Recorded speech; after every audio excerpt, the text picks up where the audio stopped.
So this is Alipson and Ine. They are going for an operation or a mission because there is one, how do we call him, a crook or a criminal? There's a criminal case to deal with.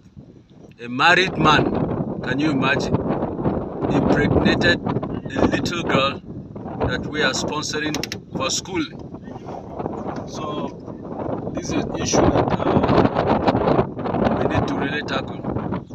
So I don't know, Ayuba, what do you have to say about this issue?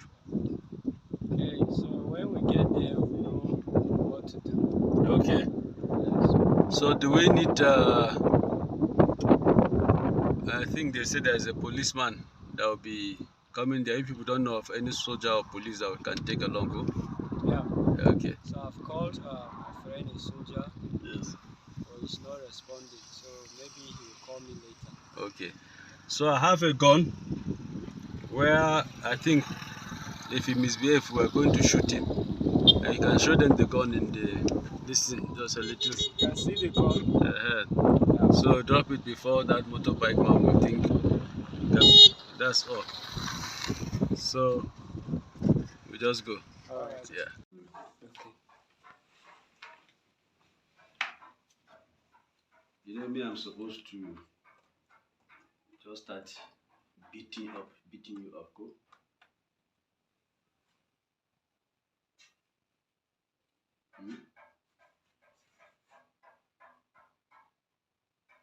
Had it been the day that I was told, if not because I was so busy, if you see how angry I was to hear this thing. You that I so much was looking up to, you are doing things quietly, secretly. Is that how you have been?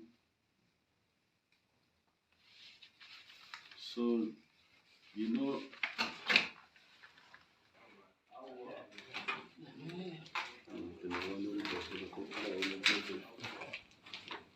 okay, come in.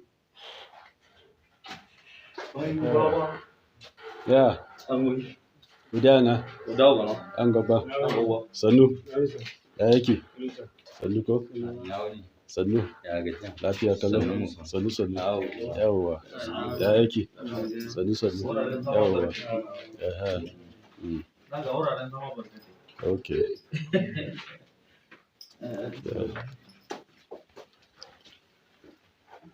Okay. Kai lafiya? Sannu ba? Yawwa. Ina shi wancan. Okay, to. Where is the mother? Okay, come in. Yeah, we're not going to waste any time. Okay, so Adala.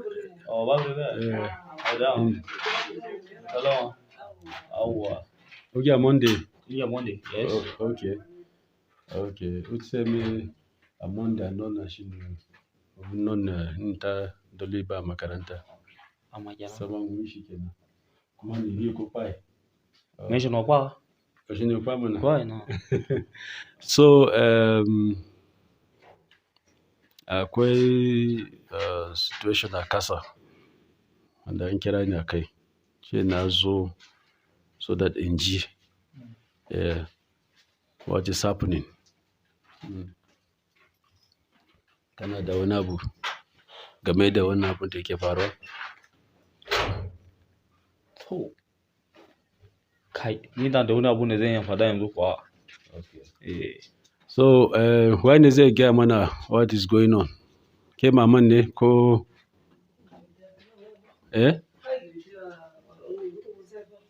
Otsa doa? Or Bazi explain mana. Ko she in evidence. Maybe tell us English. Adik, working with area command, Metro.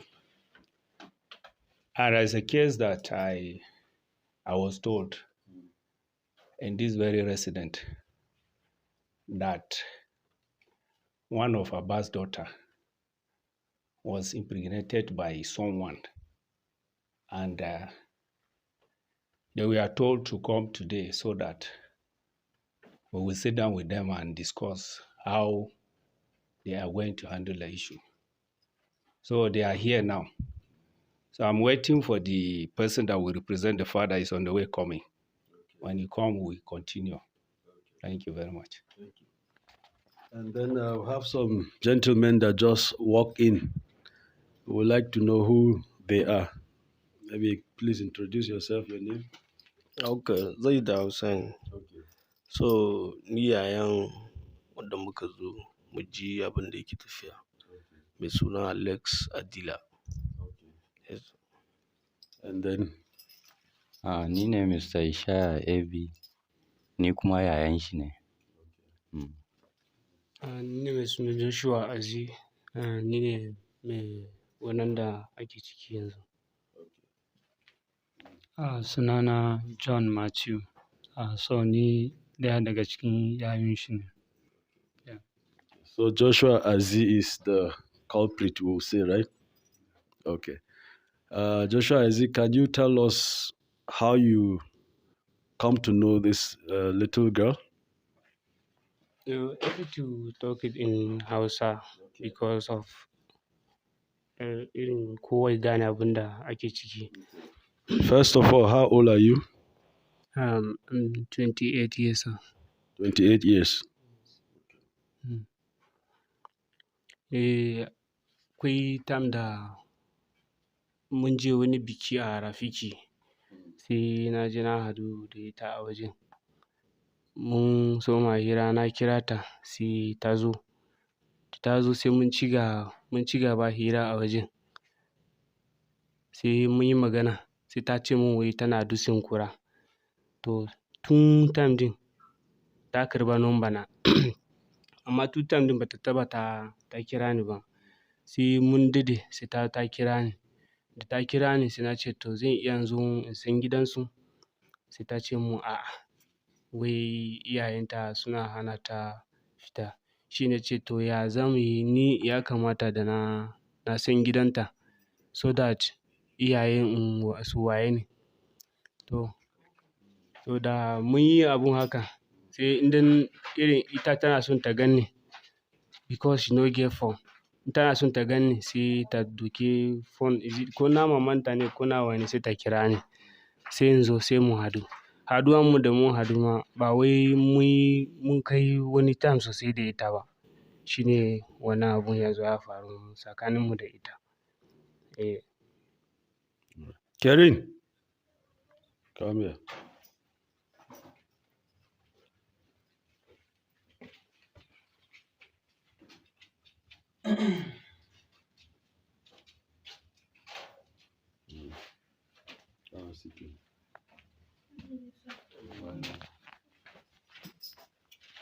How did you meet this man? I met him at Rafiki. What were you doing in Rafiki? We went for party. What kind of party? During Christmas party. Last year? Yes. How old are you?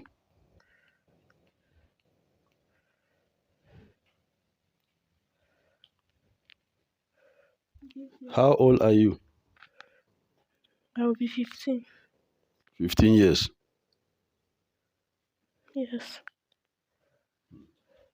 Okay. This is a big case. This is a case of a minor.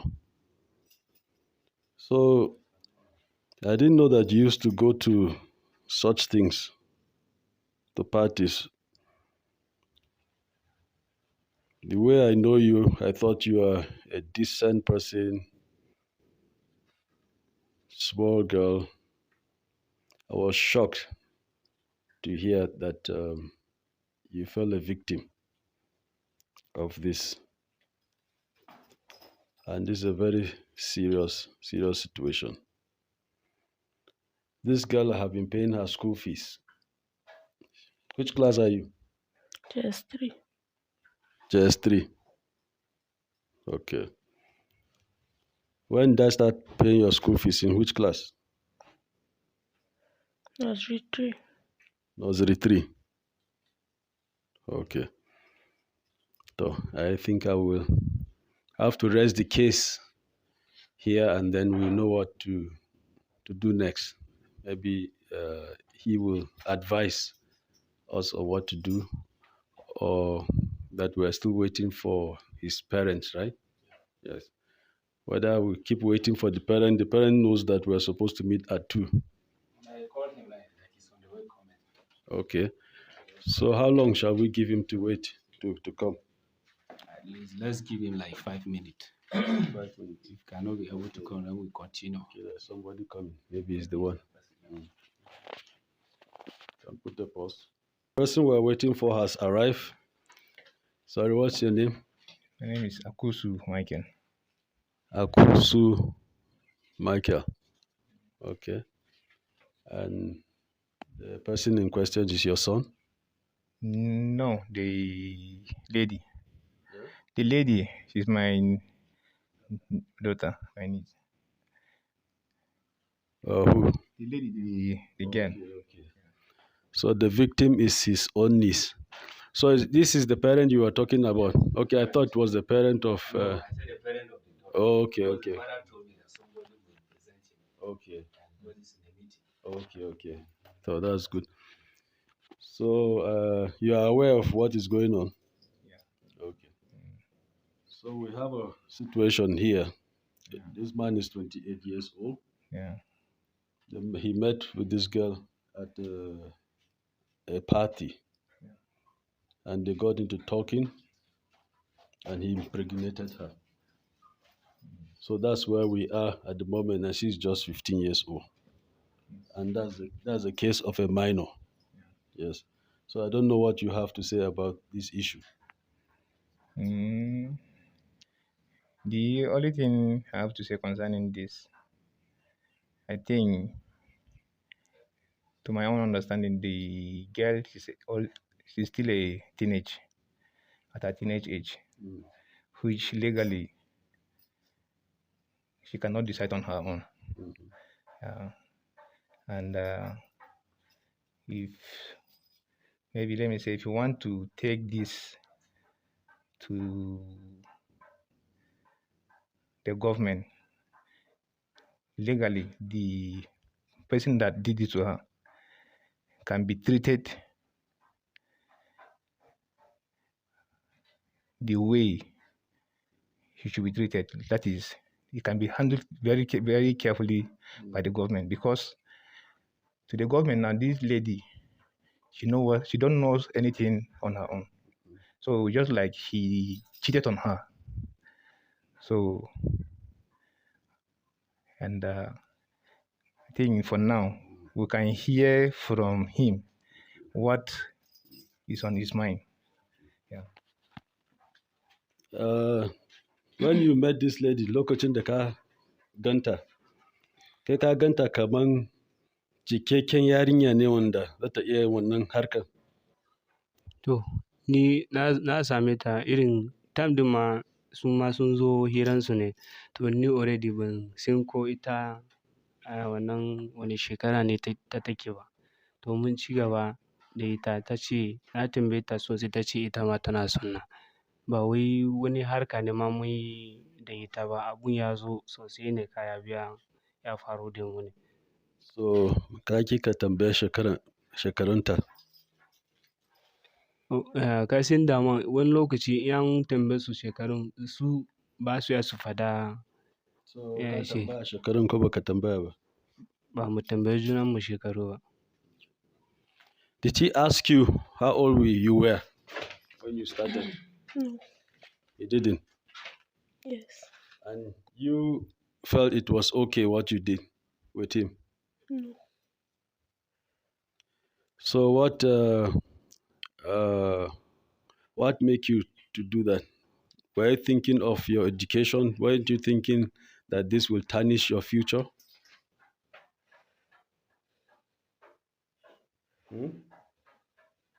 Answer.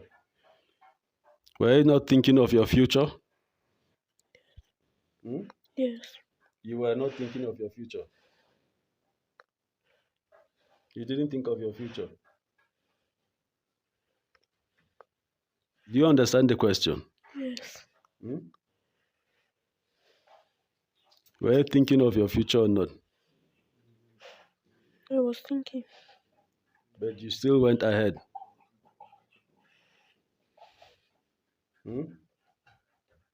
So why did you do it? What did he give you for you to do that? Nothing. Are you sure? He has never given you any money? You have Only to say the truth because if it comes out later. Has he ever given you money? yes. How much? 2,500. 2,500. How many times did you meet this man? Countless times. Hmm? Countless times. So many times.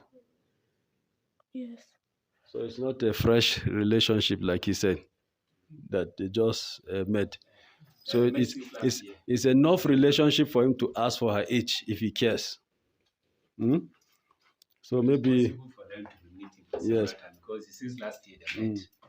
Okay. And it's possible to be meeting for several times the way she said. It's not only once.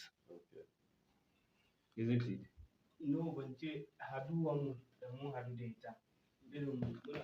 Irin kamar na zo a wannan satin zan da tukuna ita ne sai in ta kira ni tana son mu hadu tukuna sai in zo amma ba wai don ni ban san gidansu ba.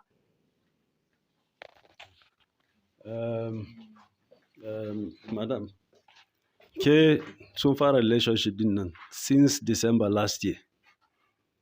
Ke wannan mutum kin taba ganin shi? Ban waye shi ba. Has your mother ever seen this man? No. How were you communicating with him? Because you didn't have a phone. Through my mother's phone. Through your mother's phone. Okay. So and you have been communicating since December through your mother's phone. Yes. Amma ya aka yi ke she has been communicating through wayanki. Dole akwai time wanda wannan guy ya kira, at least as a mother, ko mata you are very sensitive. So as a sensitive mama, ya kamata akwai time that you will sense cewa kai something is going on. Akwai wani rana ya kira sai na gan number. Sai na doka waya na ce waye ne da wannan number. Sai ce wai yana neman Kerin. Sai na ce mishi waya ba shi number na. Sai na ce mishi daga yau kar ya sake kira sai ya mun maganan banza a wayan. Sai na rufe wayan. Na ce to wannan wayan ba na Kerin ba na maman ne. Ya yi mun maganan banza ranan sai na koma na same ta.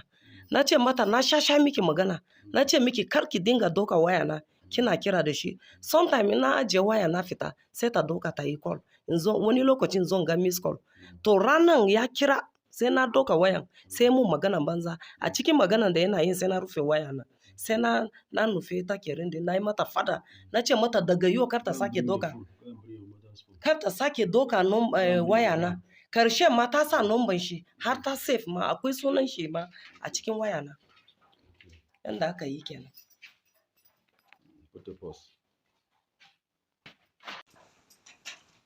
So this is the mother's phone. It's a kind of phone that you can't really put a password and lock. Ko ana sa password a irin wannan phone. Ana iya sa password. But I don't think Maman is educated enough. So she's not educated enough to be able to put a password on this phone. Wannan sa ma za ta cire domin wacce nan ma ta fi ni sani phone. Okay. Ba phone wanda ita ba za ta iya yin amfani da ita ba. Da shi ba da kana ganin ta wannan. Kowane phone yanzu ka bata za ta yi amfani da shi. Okay. All right. So let's hear what the ASP has to say about this before we forge ahead. Thank you very much. The only advice I will give on this case is, since the girl is minor and she's a student, in which you have to continue with her education.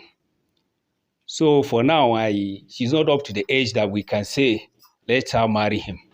The only solution is if he can take care of her, the pregnancy, until when she gave birth, then she continue her studies, we will know how to put it in statement.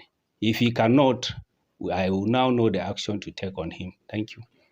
So if this case is, because I see it as a serious case, this is a criminal case, because he's a minor, don't you think it would be good to forward the case to the A Division or the Women Affairs so that they can also give advice on this? But based on my own judgment right now, we have been paying this girl school fees and it pains us. The first day I had this, I was completely devastated. So what I think the judgment I can bring this, because if we take it forward, is going to be a very big thing.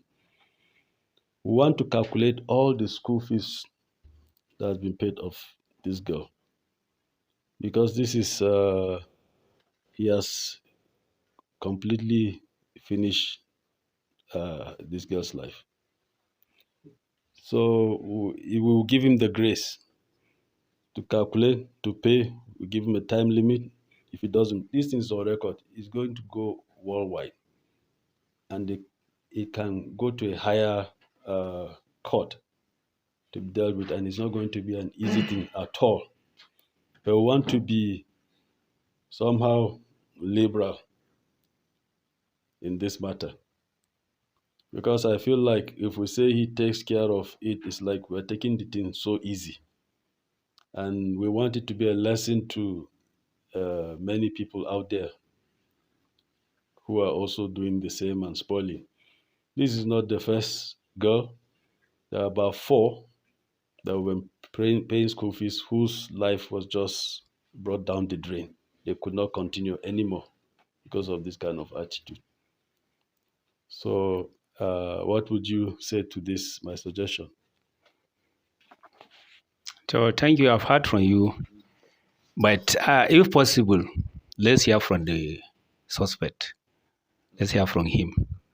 If he can be able to go with what you've said, then we will hear from him. If he cannot, mine was an advice. But if we are to take this thing to human rights, it's not going to be a minor something. It's going to be a very serious case. So let's hear from him first. Thank you.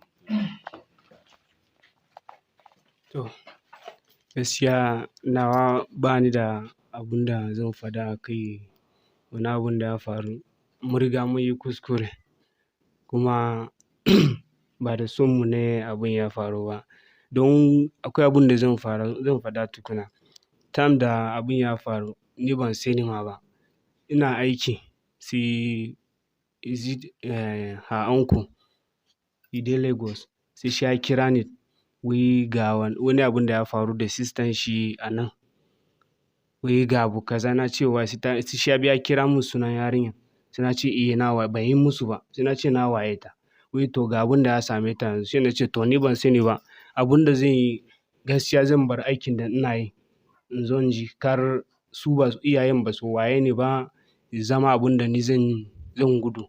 Don kuskure ne mun yi. Sai na bi na je gida na canza kaya. Sai da dare ne ma na bi na zo. Sai na samu mama na gaishe ta. To sai mun yi magana. Abun gaskiya a yi hakuri. Abun da za a yi, sai a yi mana alfarma, a taimake mu da a yafe mana abubuwan da mun yi da wani abun da yake faruwa nan. Kai ka ji abun da aka faɗa yanzu ko akan wannan din. Inda ce da fari ne yadda na ji wannan abun da mun hadu da ka gan behavior na inda nan kam haka ba. But I had to really control myself to be very calm so that we deal with this thing issue maturely. Yeah. So to yankurin da kana fada, baban kuma baya nan, kun ce ya je na? Okay. You say the father went where he's not around? Yeah, they are having a meeting at the village square here. But the father is aware of this meeting. He's aware, yeah. No, I don't think it's good what the father did. This meeting is more important than any other meeting. Yeah. Because we're trying to take a decision here. He is supposed to be here so that we see if he's supporting this decision. I think to my own understanding, why the father is not here, to my understanding, I think he cannot be able to take what is going on here. That is why he find it very difficult to be here. That is why he said that I should come and represent him. Because maybe at the end of the day, maybe he may end up doing something that is harmful. That is why he just excuse himself. Yeah. And then before anything, I want to ask this man once the question, which I know this man is a married man. Oh. Can you imagine? I think he's a married man. And in the first place, when he saw this little girl, what was his intention by telling this little girl that he loves her? Was he planning to destroy her future, or was he planning to marry her? That's the question I want to ask him. So, yanzu kuma mun ji you are a married man, kana da aure. Ka ji tambayan shi da yi ko? So, answer his question. To, da sun dinna yin da ita domin ita farkon ta faɗa min wai ita ba ta zama nan, wai tana Lagos ne, ku ta ce ina ne ma ta faɗa min. Shi na ce to, ni gaskiya na zo wajenki ba wai irin mu samu dama ko wani abu da ita ba, ni ina son ki ne. In dai na aure ne, in Allah ya ce za mu yi aure da ke, za mu yi aure da ke. Abin da mun yi kenan. So, da kai kana da plan ka kara mata na biyu kenan? Da ban yi wancan plan wai na faɗa mata haka ba. So, da karya ne kana yi mata ko wasa ne kana yi mata? Ba karya ba, ba karya ne na yi mata ba. Kana suka kara mata na biyu kenan? Na ce in Allah ya yarda, ban ce wai da wannan iko na.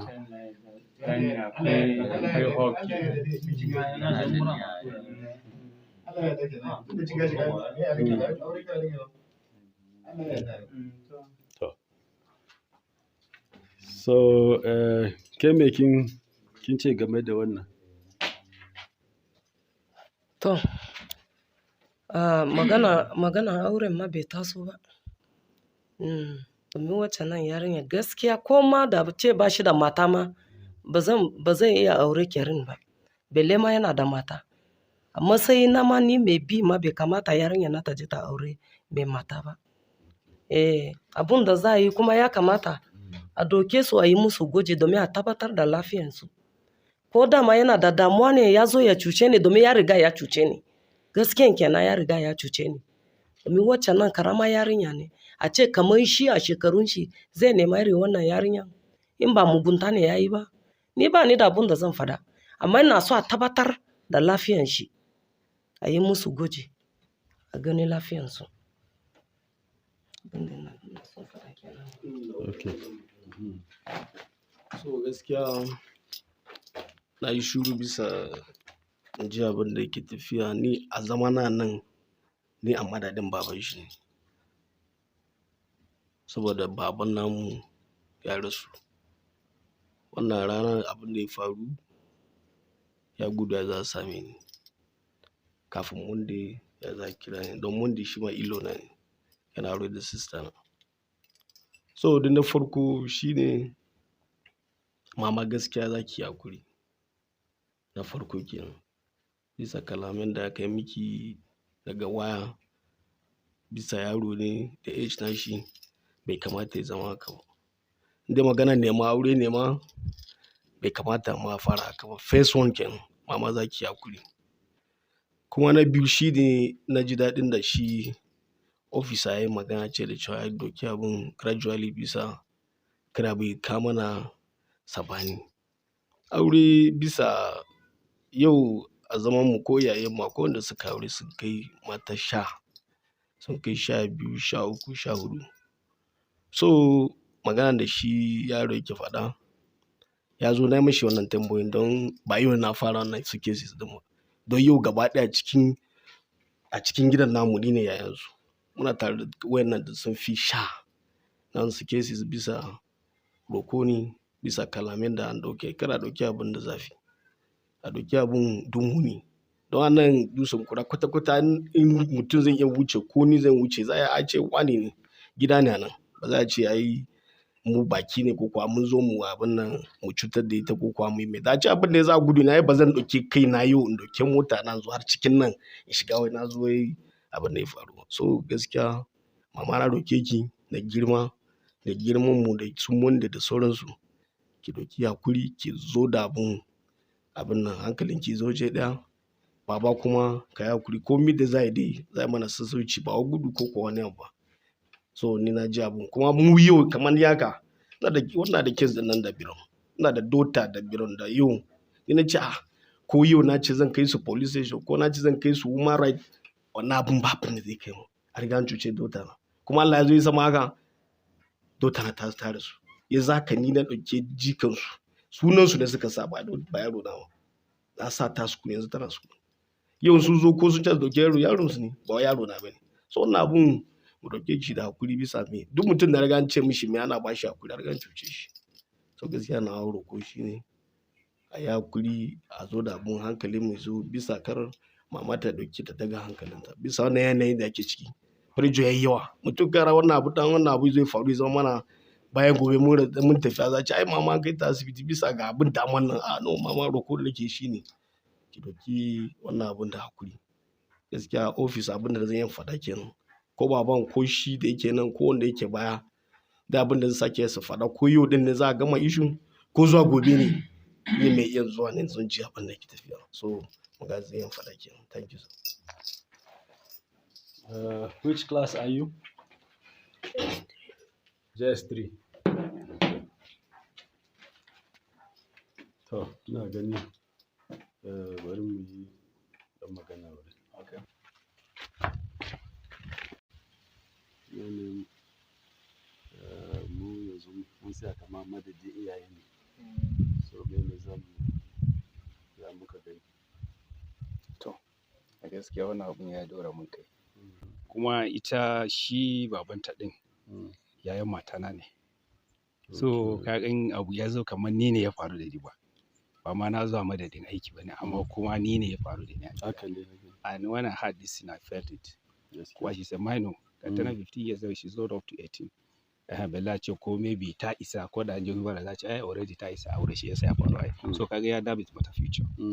Which is supposed to continue her education gashi ya sai da ta hanya wanda ya kai gaba ba karamin kama shi za a yi ba.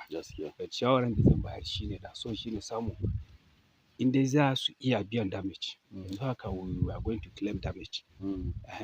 Damage abin da an kashe daga makarantar ta har zuwa yanzu. Su biya damage kuma cikin da tara da shi din zai ci gaba da kula da ita har lokacin haihuwarta. Da haihu a ci gaba da kula da yaron har a kai time da za a yaye yaro. An yaro za a iya ba su yaro su sai ta ci gaba da karatunta. She's very brilliant. So duk wani responsibility nata from now to har zuwa lokacin da ta haihu har ta yaye yaro sai ta wuyan shi. In zai iya yan yaji za mu sa shi in written. Ya rubuta wanda taking that is going to take care of her from now to birth till ta yaye yaro. Kamin nan in ya karba yaron shi sai ta ci gaba da education nata. In kuma ya ce they will not do that sai mu say the next action to take. So mun je gaba daga wurin za su san abin da zai bi baya. Kuma suna son su biyo da sokin da za mu su shi ne su ci gaba da kula da ita yanzu har haihuwanta. Kar mu samu wani ciwon kai cewa alkawarin da kun yi za ku yi kaza mu zo mu nema ba mu samu ba. To ba za su same shi da soki ba. Za mu sa shi a rubuce hakan nan. Su amince da shi sai mu sa hannu ni I will hold my copy. So da duk wani abu ne ya taso in ya je gaba ma zan ce zan present nashi. Ce ga abin da sun faɗa a gaba na kuma ya zo ya fail. Da duk wani matakin da na ɗauka kai sai ya blame kanshi.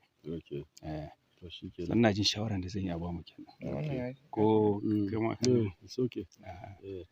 So muna da paper a nan da zai za rubuta ko za shi ba za mu tambaye su in sun dake wannan su yarda da wannan option din sai mu doka in kuma sun ki then sai mu make way na forwarding issue din zuwa human right. Sai su ga wani ne ya musu soki a ciki ko wannan ne ya musu soki kuma mu human right ne. Kaga akwai abin da shi wankun nashi brother sha faɗa da cewa wannan abun ya faru da shi kaga wannan abun yakan faru da kai the same thing ya faru da kai zai zo different, ya faru da ni ma zai iya zo different abin nan. In ka doke yanda ka doke shi ba ne haka ne zan doke shi ba. So shi zai iya doke shi kind, in ya zo ya faru nan ba za mu iya doke shi kind. So abin da ya faru da shi da ya riga ya wuce, shi ya doke shi kindly. In mu ya faru da mu, mun ga mu doke shi kind ba. Kuma bai bai nan ba. In ya mu wannan case ya kai gaba, dole zai sha wahala. Wata nan karamar yarinya ne. Amma just ana son ya abin kawai don a rufe komai ya zo da sauki ne. So yanzu a bashi option din ya yarda wannan ya doki wannan sai ya sa hannu. In bai in ya ki kuma ya sa make move. So shikenan. So ya ga mata yanda muka yi. Abin da muka agree da cewa za mu ba su option guda biyu. Na farko shine za su dauki responsibility na yarinyan da shi ciki din from now henceforth zuwa ga inda ta haifi yaron yalla ya sa ta haihu har zuwa lokacin da yaron za a yaye yaron. In ya kai lokacin in so su dauki yaron su can give them then sai ya biya komai da komai abin da ya kama daga zuwa lokacin. In dai ya ce wancan bai mishi ba then to now make a move wanda za mu je human right. So za mu ba shi option biyu wani ne ya fi mishi. First of all za mu ba shi zai iya dauke responsibility daga yanzu har zuwa lokacin in ya ce ya ki ne then we now make a move. Ya abin da muka agree. Okay. To aiwa ya test yin. Okay. Okay. Okay. To shikenan. Okay. To shikenan. Okay to. To shikenan. Kuyi magana ya zo no ai. Magana yayi. Magana yayi. To tambaye su ajiba. Tun yaushe ne kun discover pregnancy din ciki? Okay. A wannan watan ne ma ina ganin last week ne kawai. Wannan watan? Kuma ta tana cewa tun December ne. September. Tun September ne. Na wannan September. shine bata gan al'ada ba. And yaushe so a da shi? Shi din yanda ita ta fada din shi ma ya zo ya fada wai a watan 8. So by September sai wata gaba. Ya don yarinya din ta fada sai mun tambaye shi bai yi musu ba wai haka din.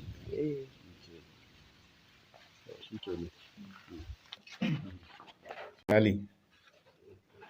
Then kamar yi muku magana abin da muka discussing. I would like to ask you a question.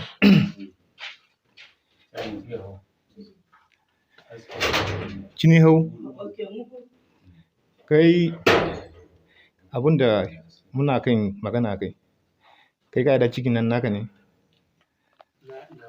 Naka ne. Thank you.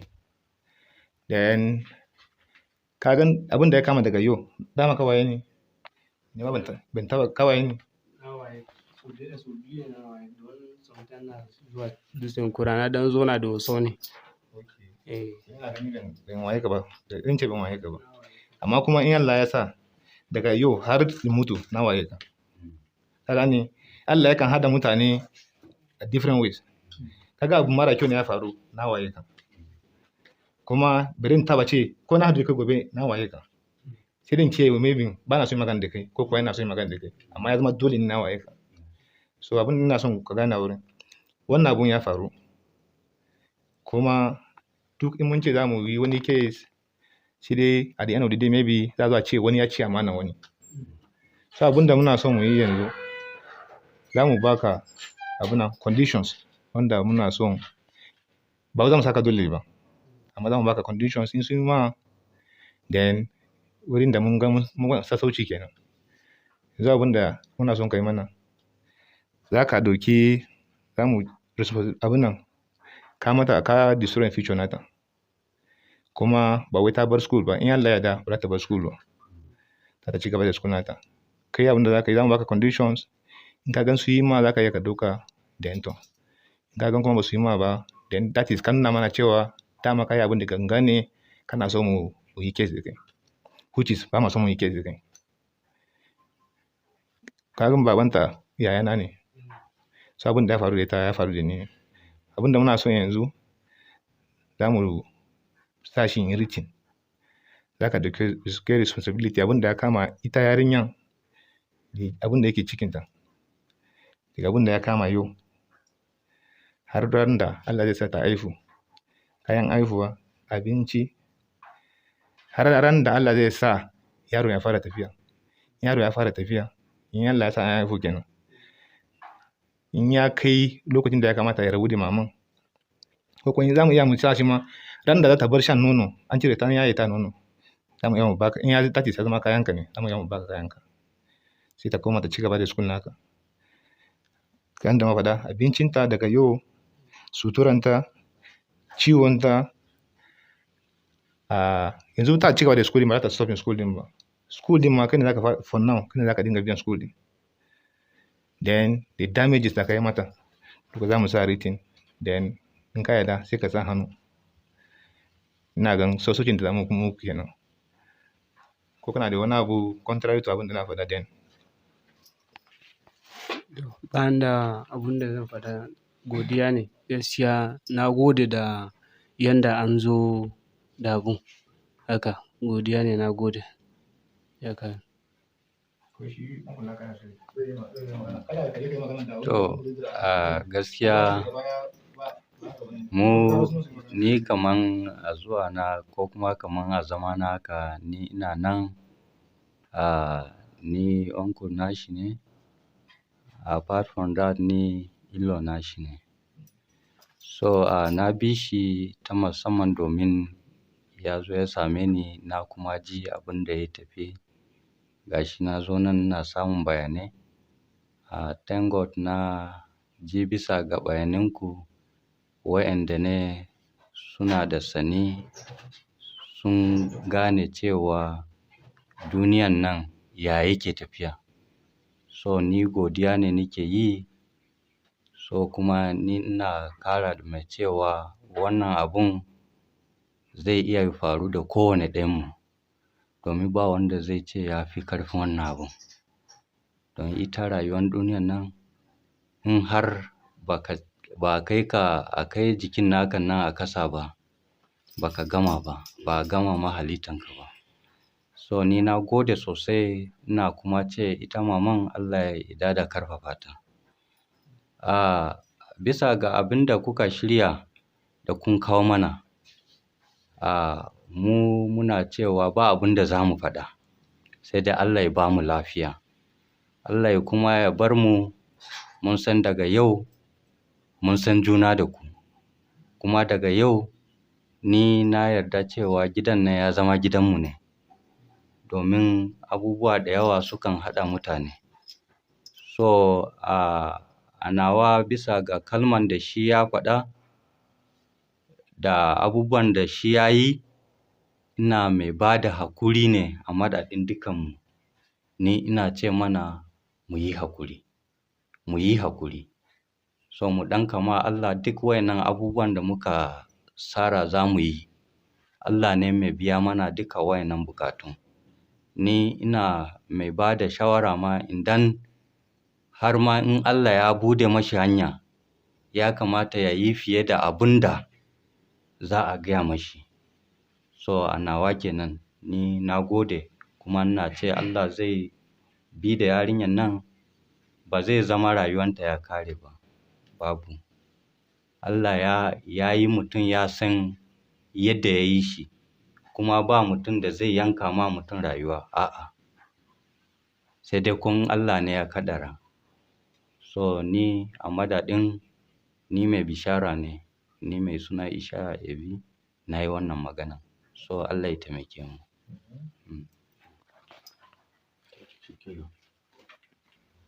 Bari mu ji ko kana da bayani. To, bisa dai bayani shine yan wani su ga sun yi, saboda wannan godiya ne. Mace to, bari dai mu zo mu ji. Ko za fara duka, na ce to gani da jiki zan fara biya. Gashi ban san gida yi ko mutum na bane zan je shiga ko a dikti ko yawa. Na ce to ka account din da ma zai zama ya ne. Sai na zo na ga kuma abun ya da ruwan sanyi, gaskiya ina ce na gode. Gaskiya na gode. Ni suna na ma nan ko ban faɗa ban kun shiga nan ma ba wanda bai gane ni ba. Ni mai suna Alex Adila, ni minor ne. So gaskiya muna ce mun gode. In Allah ya yarda ko ba shi ba, nan hanya na ne everyday. Zan iya shiga in duba lafiyansu, in duba lafiyanta. Allah dai ya taimake mu. Thank you.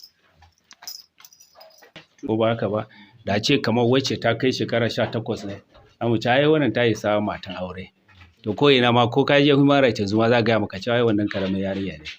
Don in our constitution doka wanda mutum zai zama ado shi ne from 18 years and above. To duk wanda ka saba mishi below 18 years ya nuna cewa is juvenile. Is an infant bai riga ya kai adultery age ba. So now duk wani abin da zaka rubuta we are going to write undertaking. It's an undertaking. So kai you agree based on discussion wanda mun yi between the two parties. Iyayenka da kuma iyayenta da kuma mu witnesses wanda muna nan dai. Ni I will serve as an witness. I'm a security agent but ni shaida ne. So that by the time that if you fail to fulfill the agreement you write, I will not know the action to take. Ko da human rights ne, ni in na je wurin I will know what to tell them. So I witnessed this and he agreed that he's going to do it. At the end of the day, he failed. Ko ba haka ba, whatever action they can take on you, they can take. Whatever I testify wurin shi ne zai amfani da shi. Because me I serve as government agent. So shawaran da zan baka shi ne duk wani abin da ka rubuta nan cewa you agree you are going to do it, make sure you do it. In time of need, don mace tana da juna biyu wani lokaci akwai zazzabi. Ko wasu abubuwa by the time they call you that this is the need, sai ka yi kokari ka yi. In baka nan kusa ga some of your uncle, you tell one of them cewa ga abu kaza a assistant naka to avoid any embarrassment that will follow. Ko ba haka ba, so da mu yi wani abu mu tafi da shi lafiya. Ko ni ma na ji daɗi yan dan shira komai a nan bai so cewa mutane su samu dandama sa ce sai an je gaba ba. Wani lokaci yana bata mana tafiya. Maybe ya kamata mutum yana da abin da zai yi zaka je gona ka je wani abu. You leave all those activities because of that. Ka gan shi ma wani koma baya ne. Ko ba haka ba, amma mun shira komai rana ɗaya gida yau. Duran da ana bukata ba ana biyan bukata mu sauran ma ba za mu sai ko bana tafiya ba sai mu je ranar haihuwa. Mu je ran da ta soke yaro ta zo ka karba ita ta cika da karatunta. Every one of us will be happy. Then at the end of the day we later hear that you desist from doing whatever you agree to do. Kaga it will result to different things. So shawaran da zan baka kenan. You have to adhere with abin da zaka rubuta. Don whatever we call undertaking cewa ya zama kamar oath ne. Shi ana nufin undertaking. Ka nuna cewa kai ka agree zaka yi abu kaza. Ko an je court ma za present na ce this was the undertaking you wrote that is going to do it. At the end of the day you fail. Kaga zai zama maka wani abu daban ne. Hukunci ne wanda ka dauka hannunka ka siya da kanka. So whatever you write as an undertaking, make sure you fulfill it. Thank you. So viewers, you see, the way we wanted to deal with this situation in the beginning has turned out to look different. It is not in every kind of situation that there must always be violence. You can see the wisdom that God has given to us to deal with this issue. It has played out well.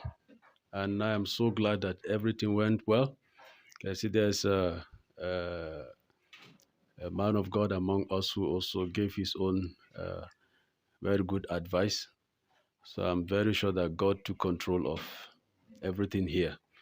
So we will continue to, with this case, there's an agreement that will be written. There's a penalty.